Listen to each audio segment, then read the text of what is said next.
My husband's sick, I'm 5 months pregnant, and my daughter's growing by the second. So it definitely calls for a night of a big pot of chicken soup for dinner. So I went to the butcher and I asked them for a whole chicken cut up without the skin. That's the best, because if you boil the chicken soup with the skin on, the whole soup becomes a greasy mess. So I really recommend you get rid of the skin and just get a big pot of boiling water and put the chicken in there and boil the chicken for an hour completely on its own. That way all the flavor is in the water, and you could take the chicken out, move it to the side, and I'll shred it separately and add it in later on. Now I have this big pot of just good chicken broth, and I'm gonna add in tons of veggies. Every veggie has a purpose. So I like to start with a green bell pepper. That adds a nice earthiness. So the green bell pepper adds the good earthiness to the soup. Do not miss it out. But because it is a little green and grassy and earthy, I always like to balance it out with one sweet potato. And I find these two balance each other really nicely. One green bell pepper to one sweet potato. And I don't like to cut the soup vegetables too small, because personally, I like a nice big chunk of veggie in my soup. So some people like to make them a little bitty and bite size. I like to just get a nice big wedge of pepper like this and then slice it in half, so everyone gets like a nice square, and it really just infuses the whole soup with the earthiness. So that's perfect. And as I cut, I'm gonna toss right in. So the pepper can go right into the water, and we'll turn the heat back on to about medium. The veggies are gonna be in there boiling for another hour or so. And honestly, the longer you cook a chicken soup, the more flavor it gets. I also always add in onion, carrot, celery, zucchini, dill and parsley. You need dill and parsley. Carrot, that also adds a nice good sweetness. And this is kohlrabi, and this is celery root. These are almost like in place of a starchy potato. Celery root and kohlrabi add a beautiful texture and flavor to the soup. They're nice and mild, but they add a nice like little bite, crunch. They stay tender even through the boiling water, and they're so good for you. I did just a nice rough peel on the carrot, so I'm going to slice that up. It's important to get the carrot in there pretty early on because you want it to be nice and tender. Carrot, you can have like a nice big wedge like this, and people love that in a soup. I like to do rings, like these little coins, because they're just easier for my daughter to eat, and she loves them. The most carrot she eats is from soup, if that makes any sense. The greatest intake of carrots she gets in her diet come from chicken soup, for sure. I think everyone loves carrots in chicken soup because they're really hard to eat on their own. And they're so good in a soup. And luckily the vitamin A and the carotenoids, the really good color and that bright orange antioxidants in carrots don't come out in the water because they're fat soluble, not water soluble. So that's always awesome. They retain their water and they don't, add a crazy color to the soup. I'll just add the carrots to my bowl of celery, keep collecting it in here, and then I'll add it to the water once I'm all collected. We have some more green bell pepper that adds the earthiness. So one green bell pepper goes in the soup, nice rough chop, about 3 stalks of celery, lots of zucchini. I love zucchini, and I do a bigger piece of zucchini because if you do them too small, it'll completely fall apart. So the zucchini you need to do like a good inch wedge, so that way it can stay together because you don't want it floating throughout your soup. Plus a nice big hunk of zucchini is always delicious in your bowl. So we're gonna do that. That's one of my favorite parts of the soup is the zucchini. Everyone has their favorite part.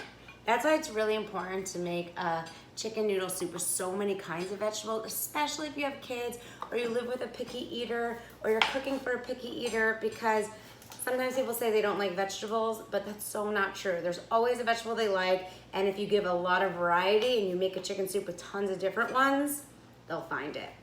Now this is a sweet potato. The sweet potato, ooh, this is a hard sweet potato. 1, 2, 3.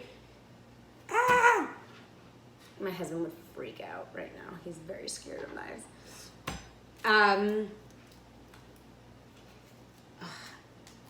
This is a hard sweet potato. Woo! I got it. Sweet potato is adding in that sweetness. I like to do big chunks because a sweet potato is not something I usually put in someone's bowl. I usually really use it in there as like a sweetener. So if someone wanted a piece of a sweet potato in the soup, they can. But I like to make it so I can easily move around it if someone didn't want it. All right, I'm gonna add all these veggies in. I have celery, I have zucchini, I have 2 carrots, and I have 1 gigantic sweet potato going into my water. Oh, and a green bell pepper. Okay, water's starting to get hot. Let's break into this onion. You gotta add onion to your chicken soup. It's like a staple. So I add a big yellow onion. I might even add 2. I find the more the merrier. And a lot of people actually keep the skin on and boil their chicken soup with this yellow skin from the onion because it adds a nice color to the chicken soup. I've heard that before. I've never done it, but I've heard it. And you basically just keep it in a big thing so it's easy to fish out. But it does add a beautiful color and actually anthocyanins, powerful antioxidants to your soup. Now the onion also is something that I don't like to cut into small pieces because a lot of people don't like it in their soup, so you want to be able to find it. So I literally will cut the whole onion in 4, but my sister just puts the whole onion right in. Like she first takes off the peel, she puts the whole onion in, so it's really easy to avoid because she has 5 kids and I don't think any of them really like the onion in their bowl. But just because they're not gonna have it in the bowl, you still get a lot of the nutrients from these vegetables just by being in the broth. And that's why chicken broth is just so good for you because it's so jam-packed with this nutrition. And that's actually why I like to get skinned chicken rather than skin on, because this way I don't really have to skim it because there's gonna be some healthy fats from the chicken in the soup, and those will also contain some good healthy fats that will actually attach to those fat-soluble vitamins like the vitamin A in the carrots. So I don't have to skin the soup now, and we could have the whole thing as is. And actually for this onion, I'm gonna do my sister's trick, and I'm gonna put the whole onion right in the soup just so you can get the gist of it. It's amazing, it comes out so good, and I love getting that whole onion when I'm at her house. All right, now let's get into that kohlrabi. This is a kohlrabi, and I know you probably never saw it. Sometimes you have to find it in like ethnic markets, but it's so fantastic, and people love it in soups. So it's like light green on the outside, but on the inside, it's really quite white. So it starts to kind of look like as if you had a potato in your soup. So I cut off the peel. I don't know if everyone does that, but I do. I cut off the peel. It's like a rind. And then what you have left is this like globe. And then you just cut it into chunks. And again, I don't like such small pieces in my soup. I like good chunks. So about the same size that I cut the green bell pepper. About this. It seems big, but in a chicken soup, it's nice and soft. You could use your spoon and cut it into like 2 or 3 pieces on your own. I like when people get engaged in the chicken soup, you know, and they have an option to eat the size pieces they like. It's such a wholesome experience. I love a good chicken soup. Who doesn't? All right, I'll add this to this bowl. By the way, you could eat kohlrabi just like this. It's so good. Such a good snack. Such a good for you vegetable. It has vitamin C in it. It kind of has like a melony quality. So we made the soup today by boiling a whole chicken without the skin for an hour. Taking the chicken out, setting it aside. I'm gonna shred it separately. And then to that water, we added in a sweet potato, a green bell pepper, 2 to 3 stalks of celery. What else do we have in there? 2 whole carrots, 2 onions, 1 or 2 kohlrabi, 1 celery root, lots and lots of good stuff. but you really have to add in the herbs because that's what brings it all together. So you get one big batch of dill and one big batch of parsley. Dill and parsley are my absolute go-tos. And then I get twine. So my husband has twine that he does for rotisserie chickens on the barbecue. I take a nice big piece of twine and I first wash the herbs really well because you don't want any dirt in your soup. And then I take the twine, and it doesn't have to be perfect. You might have floating herbs in the soup, that's excellent.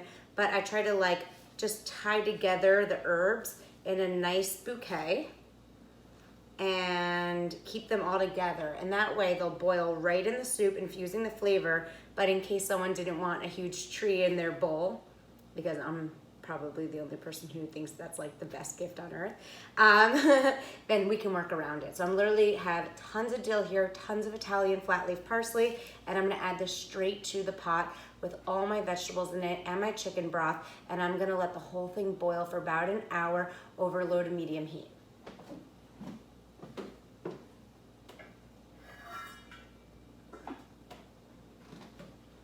And that's that. Once it's been an hour and all my vegetables are nice and tender, I could take out the seasoning blend. I'll add back in some shredded chicken, and then I could flavor as needed. I usually use a little ginger powder, a little turmeric, that adds a beautiful color to it, a little garlic powder as well, and then I add in salt as needed. This makes the best, most wholesome, delicious, good for you and the family chicken soup.